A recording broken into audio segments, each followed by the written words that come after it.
Welcome back to the TFA podcast. Hi, everyone. And I'm realizing why we took a podcasting break. What's that?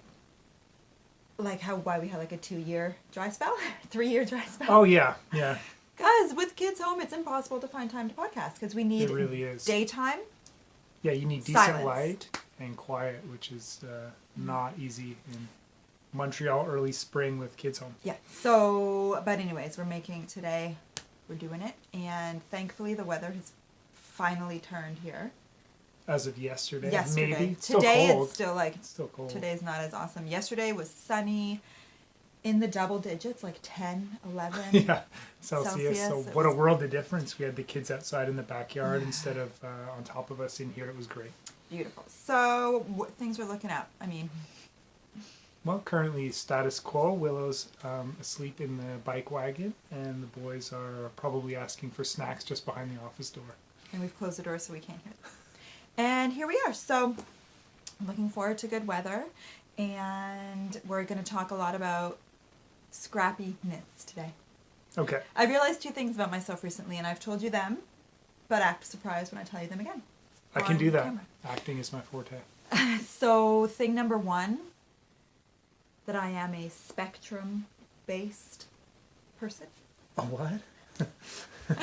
That I love saturated colors, and I love them in a gradient formation. Yeah. That's my MO. That's your thing. my happy place. For sure. So just just fun. And then thing 2, I love working with scraps.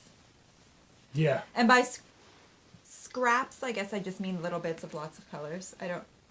But for me particularly, it's my leftovers from other projects that for whatever reason, I think it's like the double whammy satisfaction of doing a multicolor project, which is just fun, and then it being a project that was used things that were like, they're not discarded, No. but they've already served up one purpose, and now they're serving like another purpose. When you knit as much as you do, I have a tiny pile of leftover colors that I'm already picking projects for and stuff, but yeah, you have a ton of, quarter skeins, half skeins, Yeah, and I all kinds of weight love and color. using them for everything. So I design a lot of colorful projects, and that's where it comes from leftovers, from other stuff that I had and I would put together, because I would not pick 12 skeins of fingering weight yarn and be like, I'm going to use 10 yards of each to knit myself a little sweater.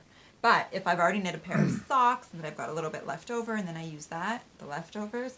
Oh, is So- this the episode you're going to do a little yarn wall tour? I am. Oh, okay, that's cool. So yeah, we have practical hanging art installation for the scraps in our living room, which Yes. is, I love it. We've had it for years, Yeah. and it's constantly changing and evolving and constantly practical.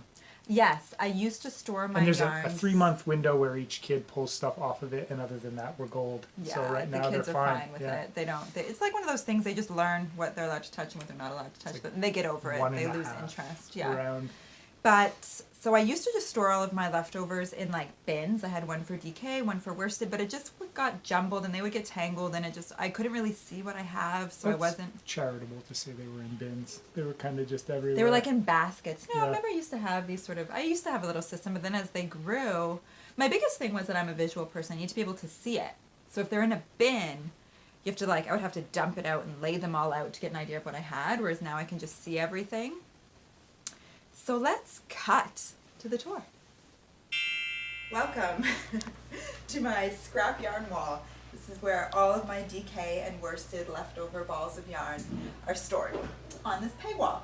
Easiest thing in the world to do. This is a big, I think it's 4x4 sheet of pegboard. You can buy it at any hardware store. It's mounted to the wall. The only important thing to know, it's only mounted at the top.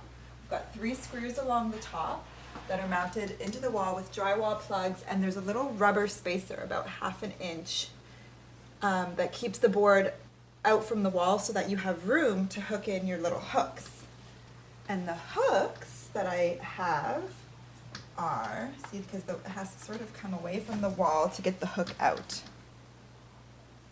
It's a little hook. This is about 1.5 inches, I guess. It's designed for a pegboard. You just stick it in and down. You can move them around. That's why you need some space in the back for it. Then you just take your caked yarn and bloop, schlep it on. And so I've just got a bunch spaced on, and then some of these are on pegs, some of them are not. They just squish in between. I love having my yarn like this because I can see it, and it inspires me every day when I'm looking and I see different color combinations or special balls that I want to use. I move them around. I don't really have a problem with dust or moths, and I think that the reason for that is because I'm constantly using them. They're in rotation, they're not just sitting there forever. And if you did have dust, you wash all your knits after you knit them anyway, so I don't think it's really a problem. I love it, highly recommend it, easiest thing in the world to do, and there you go. So that's it. Hope you enjoyed the tour. Hope you enjoyed the tour. I love it. I mean, it really works for me. And if you need to have a lot of scraps though for it to be. Well, you could do a smaller one. You could do a smaller one. You could do totally a way smaller one. Yeah. Anyways, but I wanted to show some scrappy projects that I've done recently. Like since our last podcast episode, I've been scraps. I think scraps are my happy place. And so in times of distress, like global pandemics, that's what I go for. So you're in luck. I want to show that this I showed in our last podcast. I had just less done. This is the City Limits sweater in leftover sock yarns, and I've just done more, so I wanted to show a little bit of a progress report. It's so good. So you had only shown it to the pink, and It I was didn't know pink. you were going darker. I didn't know either. Willow picked it, didn't you? Willow picked it, and we were both like, ugh, she just threw in some random colors. But do you know what? When I do a gradient, I really like going... Here, let me hold it. This is where I shine. I really like going light to dark. I like it when it gets really dark at the bottom. Like, because it reminds me, gradients look like they were dipped. Right. And that you, like, slowly brought it out. And that the bottom was in for the longest. And so it's the most saturated. I would not have seen it coming, and it looks so good. I love it. So Yeah. that little guy is missing some sleeves, but so cute. I'm very happy with that. Well, you got some sparkle in here. I mean, I'll use anything. So that's Yeah. another thing. People often ask me, they You guys think, can see it. I'll get emails from people saying, can you use, I have a Just bunch in of the pure... purples. You done? Yeah, yeah. I have a bunch of pure wash fingering, and I have a skein of Blue Label sock yarn in a coordinating color. Can I use them in the same project? Yeah! Like these, this is a variety of different fingering weight yarns. It's not all the same base, and as Chris noticed, one of them even sparkles. Only one, so just like there's one strand of sparkling in here. But it makes sense. My Metropolis, my marled Metropolis, my first one that I knit has the gold is sparkly in it. There's only one of the colors out of like the 30 colors that I used is sparkly, and it just adds like a little... I did know that. It's like gaze lovingly at you while you're wearing that sweater. This is really nice too. The detail under the sleeve. Did you know there was a detail? No. No. Funny.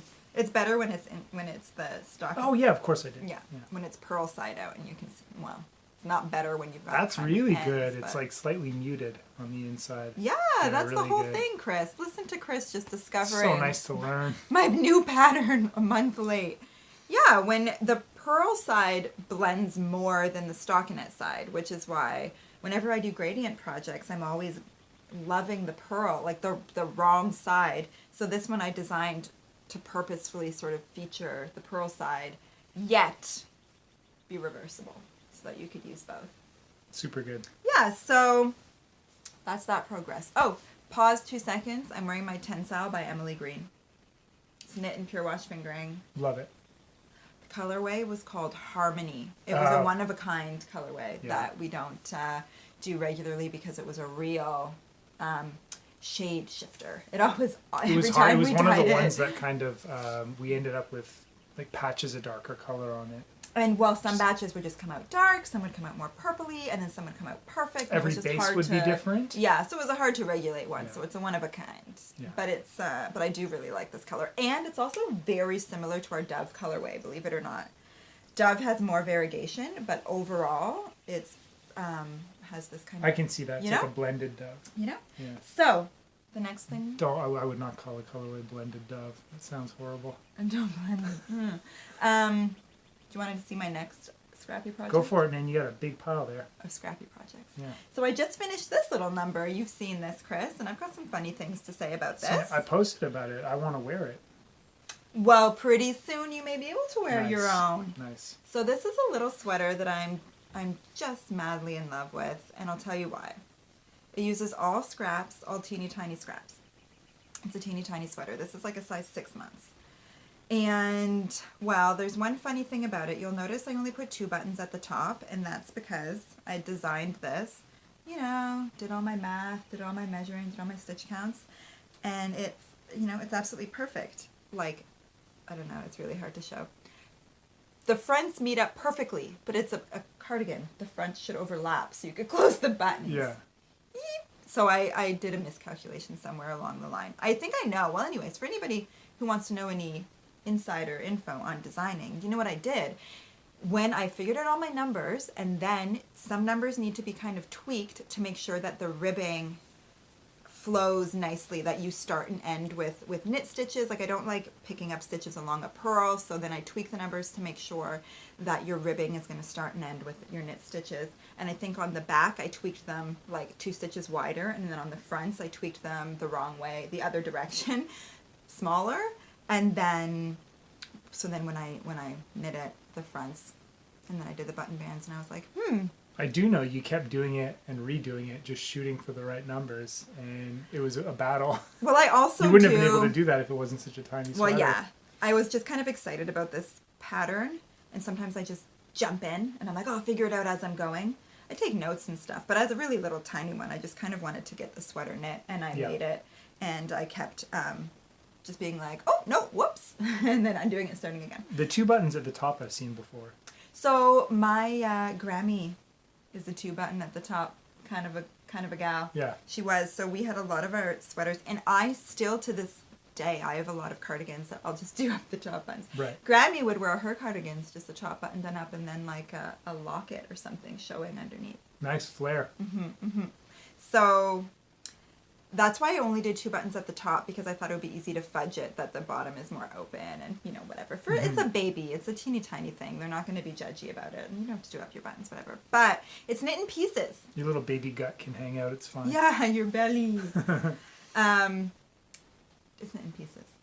I know. Yeah. So a lot of patterns these days, the preferred method for a lot of knitters these days is top down, in the round, no seams. There you go. Which is great. Which is great. Yeah. A lot of my patterns are designed that way. It's a really easy way to knit beautiful sweaters. However, there are some limitations, and one of the limitations is that you could not do this. You can't do intarsia in the round. You couldn't have your fronts be different from your back. I mean, I suppose no, I don't know how you could. I mean, I could be wrong. I'm trying to think of what you could do, but I don't think you could. So I designed this to be knit in pieces and then seamed. So there's a bunch of mattress stitch. There's 5 pieces, and then you pick up stitches for the collar and for the button band. So there's some finishing involved, which I happen to thoroughly enjoy. And so this is just like such a thrill for me. I did a little bit of intarsia on the back, where this went like here. You did a little tutorial on the mattress stitch too, right, on Instagram? I did a little tutorial in my IGTV, my Instagram TV, and on mattress stitch. And I just think, so these, since this is so small, like this ball here was like a little walnut size ball of yarn. Yeah, and you just did it till it was done. I just did it till it was done. Else. Yeah. And I don't know. I thought you might have been going crazy. I didn't know you were going all beige and blue, but it's really nice. See, that's why I said I'm spectral. Yeah.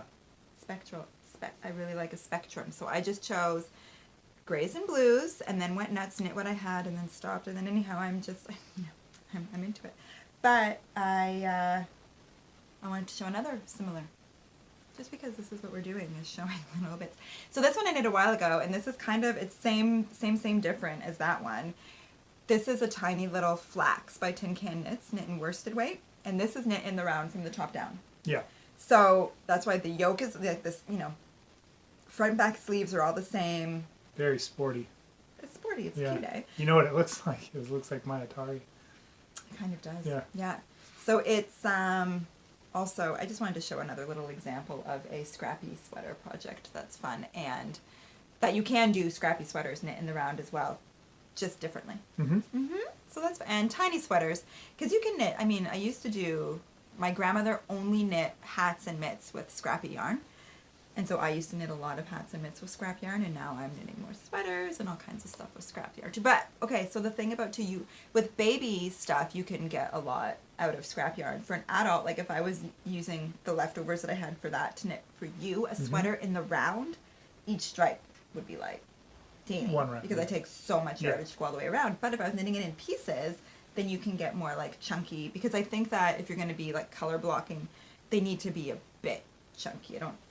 It would be pretty wild to have just like all these mismatched tiny skinny stripes. Yeah, you might get like a Zubaz animal print effect if it was just one or two. What's a Zubaz? They're like weightlifter pants from the 80s. We'll put in a photo of them now. We shall see if we do that, because I don't know what that is. Zubaz. Okay, so yeah. And I'm going to design. So I'm going to write up that little pattern. I'm going to figure it out, and I'm going to knit. I think it'll be really fun for our palettes as well. It's in DK weight. So our palettes are DK. So you can buy a palette and then just like use it however you want to knit yourself a funky cardigan. And you want to know what got me on the scrappy kick? What? Am I supposed to be surprised? Well, I don't know. This! Oh my goodness. This wasn't even started the last time we podcasted.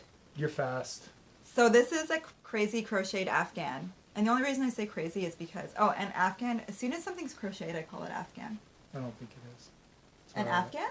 This is just a blanket, right? Yeah, it's a blanket. Yeah. What's an Afghan? Also, this is not in wool. No, this is a cotton acrylic yarn. It's super nice. Feels great. Yeah, by a brand called, how would you pronounce that? I call it Sheepies. Sheepies? Sheepies. Yeah. Silent J? That might just be a fancy eye. No, that's a J. It's well then, I think they're whole new ballgame. I think it's No Dutch. idea. It's Dutch or Danish. There's impossible to pronounce then. Yeah. And it's stone washed and river washed cotton acrylic yarn. I think it's sport weight. And it came with 58 colors in this beautiful rainbow. And I had seen it on Instagram and I bought it. You bought two, didn't you? I bought one. That was not what I thought I was buying. Oh, really? Yeah. I showed it on a previous episode. It's up there. It's the same company, but it's just a different, it's 100% cotton. It's just a different yarn. Okay. And I think there's like 110 colors in that one, not 58. Mm-hmm. So I'm going to use that cotton yarn to make like... Another blanket. Another rainbow blanket. No, probably like washcloths and stuff. Oh, okay. The kids cool. love... I love those. Yeah, the kids love those. And so then I was like, oh, I got the wrong one. I needed this one instead. So then I got this one that I wanted to make the blanket out of. And I made this blanket. And what I'd seen on Instagram was crocheted. And I've knit a lot of blankets. I just decided I wanted to crochet something. And so I did. And I've talked about it on Instagram a bunch. This is an odd proportion, like, I'll be honest with you. It's long and thin. It's long and thin. Yeah. It's the size of a beach blanket, a big beach towel. Yeah. Like if you lay it out those types of proportions. It doesn't stop me from using it as a blanket. No, the kids. It's totally fine. Too, yeah. And the reason it's like that is because I don't know how to crochet. I Googled how to crochet, and found, but you know what's so cool about crochet? This blanket, it's one stitch. You just do, so you learn one stitch, do it 3 million times, and you're done. Blanket. And why was there no ends to tie? And you told me this. Oh, yes. You nodded off as you go. Relevant question. I also Googled magic knot. Because a lot of a side effect of Tanis scrappy projects is she's often weaving in ends for like entire evenings. And this one, there's still two. There's like, I didn't weave it. There's 2 ends to weave in on this project, and I will likely never weave them in. So it's a magic knot. It's this like special technique of doing a knot, where you just see there's a, I don't know if you probably won't be able to see that, but there's a knot there. I don't know. You don't see it. It kind of gets buried into the crochet. Yeah. Because of the texture. I chose this. I believe it's called half treble. I always say I think in all my Instagram posts I put it like in asterisks because crochet has like a British lingo and a US lingo.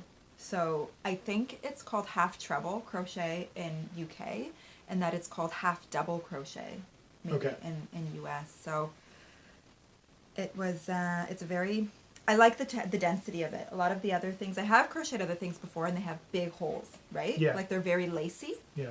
Which is just another look. You get kid fingers in it and in my Get stretched fingers, and my pulled. fingers and toes and stuff. But this, I like that As it's you're like dense, kicking around under denser. the blanket like a toddler. Yeah, I'm trying to get comfy. But anyways, I really love it, and I loved it so much that it has inspired me to do another one in all TFA yarn. I didn't know that. Really? Yeah. Okay, so what had you seen this? I had, yeah. I didn't know And what you that didn't know was what for. I was doing. So I'm gonna hold this up. This is the box that it came in, the kit with 58 colors, and I am replenishing it. And it's actually poorly displayed because some of There's these some on are top. some are double now because I don't have Yeah. enough. Like, Do you want me to open it without it falling out? You could try. Do you want to see me try to open it without it falling out? Yeah. So I don't know. I have 40 some colors in there already.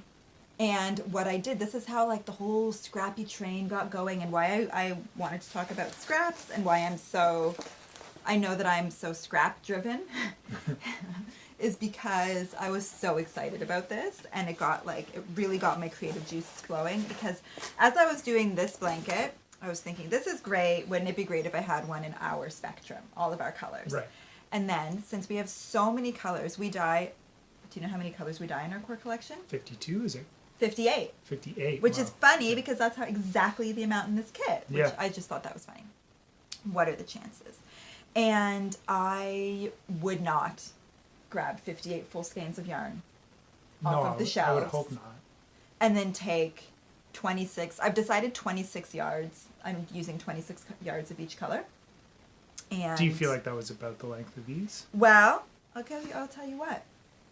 And I may regret it. Do you know why I chose 26 yards? Why? It's similar. These actually were 26 meters, which Okay. is closer to, I think it's like very close to just under 30 yards. So Right. mine will be slightly less yardage of each, because each of our skeins of DK are 260 yards. Okay. These are So all it's- numbers that I know. Yeah.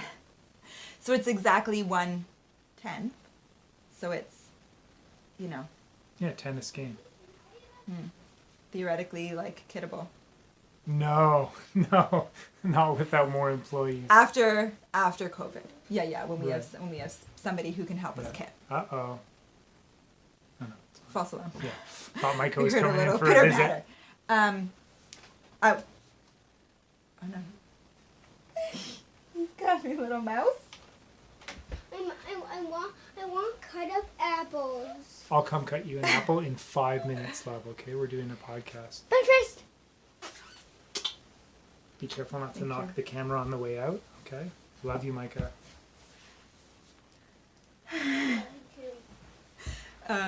Cut up apples. I should have thought of that before. We should have had snacks just littered all over the counter. At least you didn't come in screaming chocolate or something. Yeah, no, apples is fine. I just wanted to pick an amount that I wouldn't regret. Okay, because if I did Yeah. 32 yards Yeah. per thing, an amount that wasn't divisible by 260, and then I eventually did make kits, and I was like, yeah, but it's not the same as what I use. That's really annoying. So I just tried to think. However, do you know, and I told you, somebody gave me a really good idea on Instagram that was perhaps to do it in bite-sized pieces, to not sell a 58 skein set. Because think about it this way. 58 skeins, that's colors, 10 skeins per 10 mini 500 skeins per skein, that's 580. 580. That's if you do one round. That's for 10 kits. That's 580 mini skeins. Yeah, I couldn't just make 10 kits to sell. That would be it's a nightmare preposterous. scenario. So, I mean, I would need to do, you would need to do like, I don't know how many kits I would even do, like 100? Yeah, someone would need So what's to that, 1 million give up mini sleep skeins? for a season to do it So all I don't, night. I don't know if this is really happening, because you we wanna- don't have like, there's no trickery to mini skeins. For us, we don't buy our skeins in mini skeins, they're not available to us that way. So we wind mini skeins, like it's one at a time. Yeah. Maybe we'll invent a better, like if we were more engineer minded, maybe we can come up with a better system, but alas, we are not. Well, we did have that big skein winder that did, 8 at a time, but it was always, they run out at different times, and it's, And we don't have room for it here, we had to go to my mom's basement. yeah. Anyways, that wasn't really practical. But let's look at this one more time. We talked about this a bunch. But so I'm really excited about. So then what I did is went to my scrap wall and I pulled off all of my DK weight yarn that had at least 26 yards or more. 26 yards is like about just 11 grams and of our DK weight. So I wind them off into these lovely little mini skeins, but it would probably be just like a little ball, like a small, like the size of an apricot or something, or a plum. And do you have If they these were lined round. up in the order you would? Well, I started, but then as I got more colors, because then then my mom brought me her scraps of DK so that I could take all her scrap colors too. So I would say, like, this is smaller than 26 yards. This is bigger than 26 yards. I don't know. It's hard to say. But Mom brought me her scraps, and I took some of hers too. So now I'm just going to, like, as I knit more projects, I'm going to keep winding off 26 yards of each of the leftovers, put the rest on the wall, and then as that grows, when it's big enough, then I can begin. Cool. And so I think what I'm missing like pinks and some greens. So I think I'm going to knit that little sweater, the little multicolored sweater, in like pinks and greens to make some more scraps. Nice. Yeah, fun, right? So that's that. What about you? What are you working on? So I only have one thing. I'm only ever working on my Atari sweater, which it's really ironic that I was like 10. I need to try this on because I'm ready to start the ribbing to, basically finish the body of the sweater. I went to put it on the extra long needle cable to put over my head, and it didn't work. That came off. So when you picked up the stitches again, you were like, I'm worried about the size of this. Which I then tried on, and it was tight.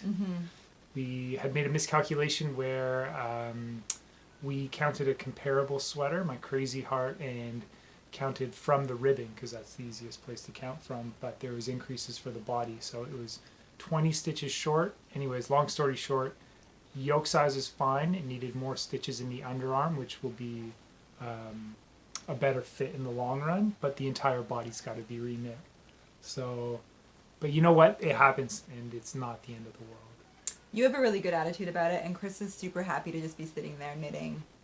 Tan offered to do it for me, but I don't feel like it's not going to be mine if I don't knit it stitch for stitch. So, well, I already knit most of the yoke for you, so that ship has sailed. Yeah, I guess. But, I mean, if I do the body and the sleeves, it's like 70%. Yeah, you did the color work too. Are you gonna show it? I haven't even seen what's left now because you frogged it for me and put it back on the needles. Up to go. So here, going back in time, it's shorter than the last. This is like the first time, literally, I showed it. Here we are again. Like 4 podcasts ago, and here we are again. But I'm gonna do it fast this time. I've been doing it like 30 minutes a night, which is like a couple rounds for me. And I think it might be time to kick it into gear and put some sleeves on it. You know what? There's no rush. Well, it's gonna be mid-July. When am I gonna wear it then? Next year, in the fall. I guess. It doesn't matter. It's always, it doesn't matter. Yeah. You'll be fine. And the colors look great, and the yoke fits really well, and it's going to be... So I hope, for anyone that's happened to recently, I hope you get a little bit of comfort out of that. So, I think that even people sitting beside Tanis make those mistakes. Tanis made that mistake. I'm the one who calculated how much you needed to cast on. I was there too. I was complicit in it. I suppose, but there's several lessons to be learned here. The main one is don't trust Tanis for help, because don't assume artsy people are going to be good at math. I'm very good at math. But I designed Atari. I designed Crazy Heart, the pattern that we were referencing the Atari sweater from. Yeah. So nobody else to shoulder the blame. This is an internal problem at TFA. And I miscalculated So basically, I feel like you should feel very comforted if you ever make knitting mistakes and you feel like, I don't know. So the saga for me to nail down the appropriate sweater size continues. Yeah, weird. But this one's going to be perfect once it's done. I just know it.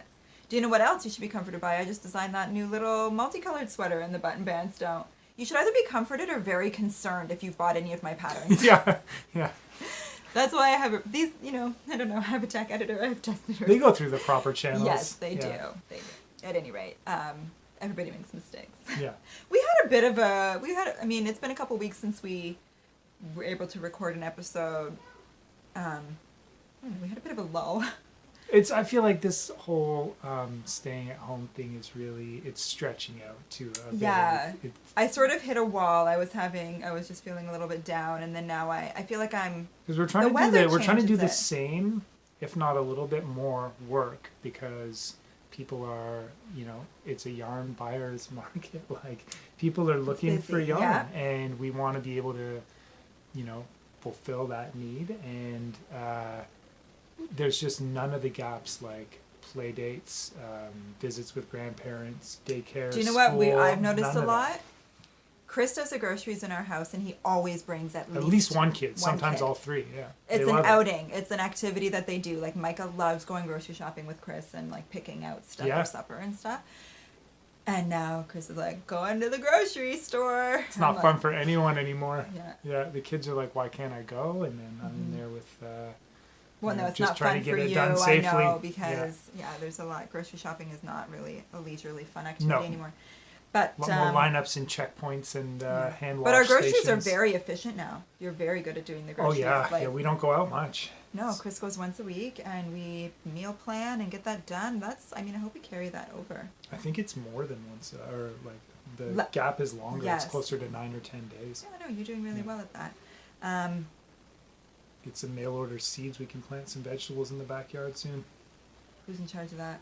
Me? Okay. Yeah. Fine. Yay. I would love that. Yeah, I guess that's it. I just really, And on a blanket note, and on the blanket.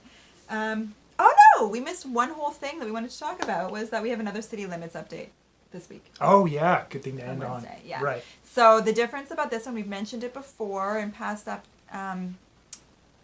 episodes, we're out of our pure wash fingering. Yeah. And because of supply chain issues, because of COVID, we can't get any more at the moment. So we've replaced. Leaned on an old staple, our Yeah. blue label. So these, the next city limits update will feature blue label fingering weight, the same fades. It's all the same thing. It'll knit up.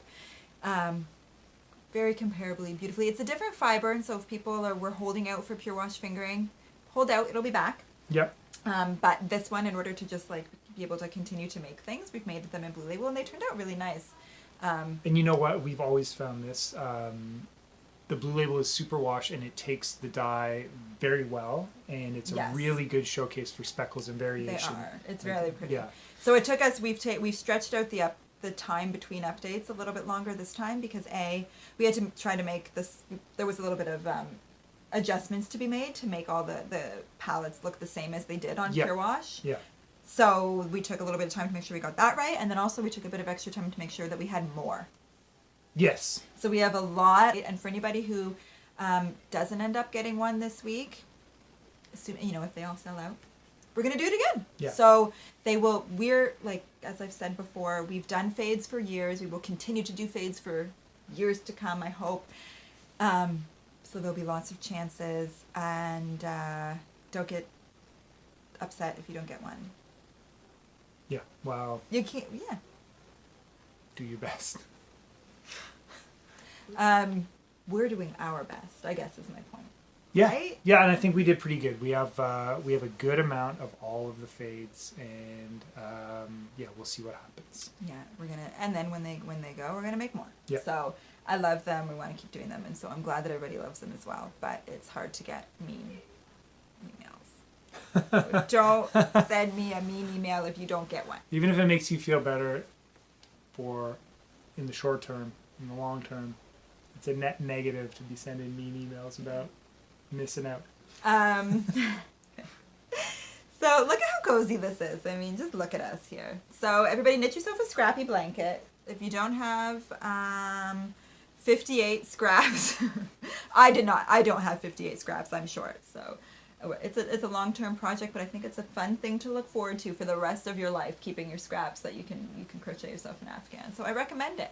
Or alternatively, you can just mess up the same sweater and redo it for months and months on end. It's like a new thing every time you do it. Yeah. So take care, guys. Hope everybody's well and working hard to stay positive. Sometimes it's hard work, but Yeah. I think it's okay for us to show that too. That it's not always they're not all easy days. But yeah, stay positive, and I'll go get Micah his apple slices and get Willow out of the bike wagon. All right. All right. Thanks, guys.